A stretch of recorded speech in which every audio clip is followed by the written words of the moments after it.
Good morning, Abundant Life Church. This is Pastor Chris. Today we're going to wrap up our study on John chapter 7, verses 1 down through 39. Jesus is at the festival. He's obviously the Messiah. He's done miracles to show he's the Messiah.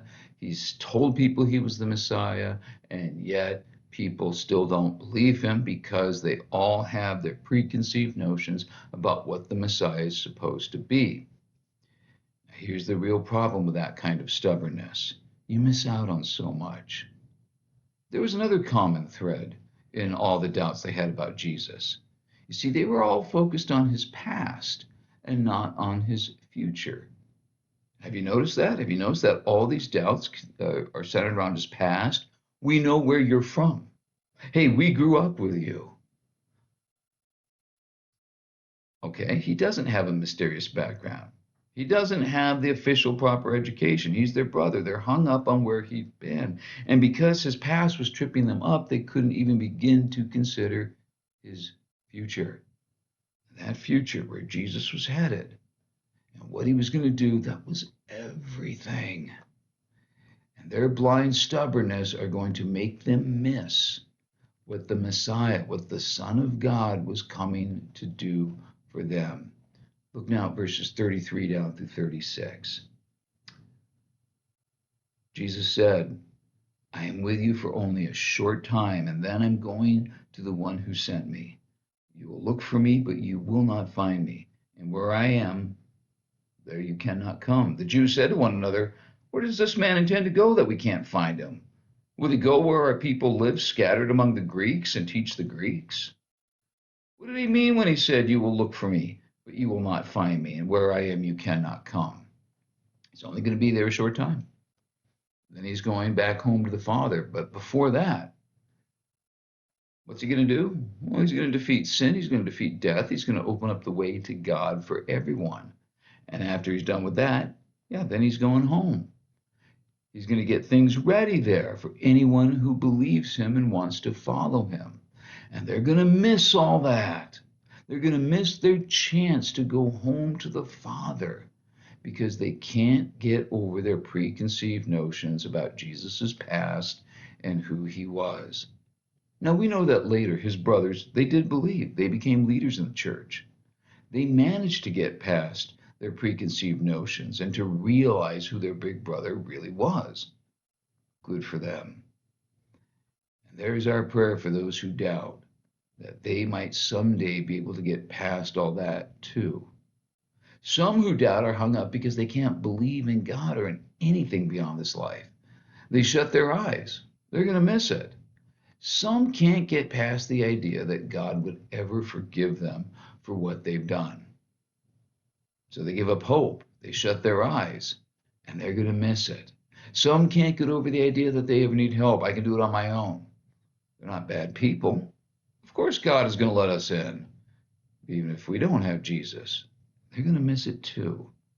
None of them are seeing Jesus for who he really is. Jesus is the only chance we have. And at this festival, he uses an interesting metaphor to describe himself. Look at verses 37 through 39.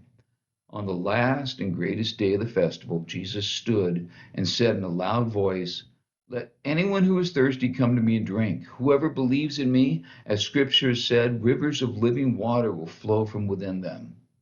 By this he meant the Spirit, whom those who believed in him were later to receive. Up to that time, the Spirit had not been given, since Jesus had not yet been glorified. One of the ceremonies at this festival, remember, this festival is about remembering Moses leading the people in the wilderness. Jesus calls himself the bread of life, and they remember the bread, the manna, come down from heaven.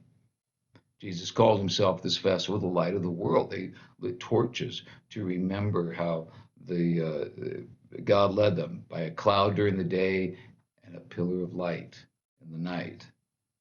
And he calls himself living water. Remember when Moses spoke to the rock and water came out of it, and the people were able to stay alive in the desert because God provided water.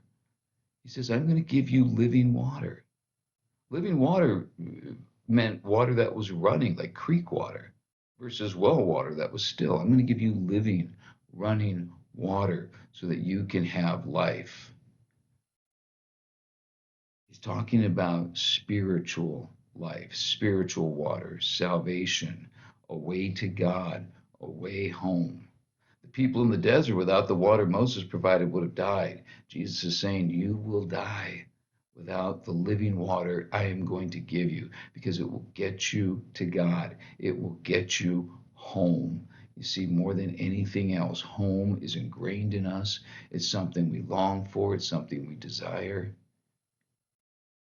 You know, one of, I don't know if he's a respected artist. He's a beloved artist. Everybody loves Norman Rockwell.